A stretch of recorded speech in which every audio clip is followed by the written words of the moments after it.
I'd like to encourage you to support indie development. You see, the game industry is going in a weird direction. Not weird in the logically opposed standpoint, but far from it. Weird from a consumer standpoint.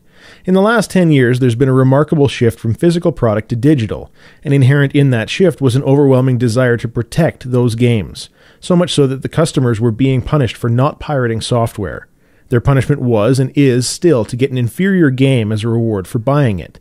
I consider a product inferior when it has limited installs, DRM, online authentication, a proliferation of DLC, and the whole idea of a game as a service rather than a product. Now, to be fair, DLC does have a dual purpose in that it forces online authentication checks, as well as providing additional income for the developer.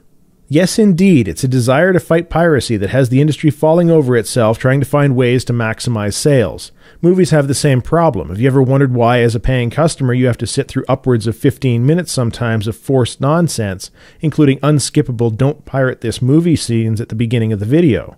Guess what the guys and gals who pirated the movie don't have to sit through? It's not a healthy move. The customer is to be rewarded for paying, not punished for a misguided attempt to hurt the people that you can't actually affect. This is why I say support the indie developers whenever you can.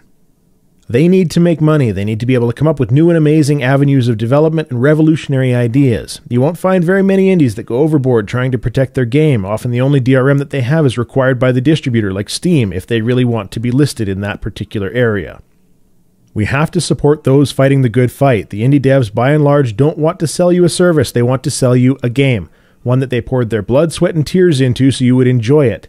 Not so some suit in some investor's earnings call could tell people who couldn't care less about video games that the stock price went up.